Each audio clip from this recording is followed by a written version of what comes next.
Fascist আমলে ভুল নীতির কারণেই বিদ্যুৎ খাতে সংকট, বাড়তি বিলের অভিযোগ পেলে নেওয়া হচ্ছে ব্যবস্থা। নবায়নযোগ্য উৎস বাড়িয়ে আমদানি চাপ কমাতে চায় সরকার।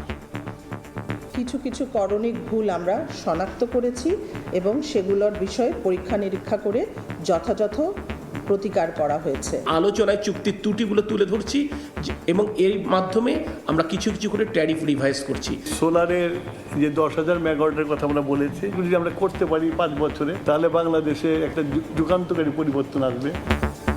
সংকটে আশার আলো, স্থলভাগে সর্বোচ্চ গভীর 4টি কূপ খননের উদ্যোগ, মিলতে পারে 4 ট্রিলিয়ন ঘনফুট গ্যাস। ডিপ ড্রিলিং হচ্ছে, যেটা আগে কখনোই হয় না। এগুলো খুবই ভালো, এগুলো চালিয়ে যেতে হবে, এগুলোর টাকার যেন ঘাটতি না হয়। দেখছিলেন প্রধান শিরোনাম, সন্ধ্যার সময় সঙ্গে আছে আমি ইমদাদুল হক। এবার অন্যান্য শীর্ষ সংবাদ। প্রধানমন্ত্রীকে সৌদি আরব সফরের আমন্ত্রণ, ঢাকায় আসতে চান যুবরাজ সালমানও। তারেক রহমানের সঙ্গে সৌজন্য সাক্ষাৎ করে আমন্ত্রণপত্র হস্তান্তর রাষ্ট্রদূতের। গণভোটের রায় বাস্তবায়নের দাবিতে এনসিপির পদযাত্রা শুরু, জুলাই অভ্যুত্থানের আকাঙ্ক্ষা পূরণের দায়িত্ব সরকারের, ঐক্য অটুট রাখায় জোর বিশ্লেষকের। টানা বৃষ্টিতে কক্সবাজারের উখিয়ায় 2টি ক্যাম্পে পাহাড় ধস, প্রাণ গেল 7 রোহিঙ্গা সহ 9 জনের।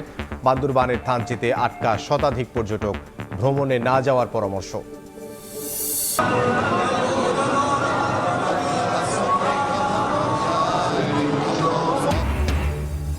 শেষ বিদায়ে ভালোবাসায় সিক্ত আয়াতুল্লাহ আলী খামেনি, 10 কিলোমিটার দীর্ঘ শোক মিছিল।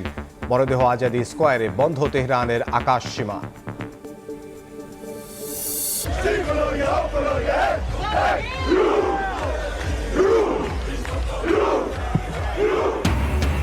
ভাইকিংস দাপটে থামল সাম্বার ছন্দ, হল্যান্ড নৈপুণ্যে ব্রাজিলকে বিদায় করে কোয়ার্টার ফাইনালে নরওয়ে।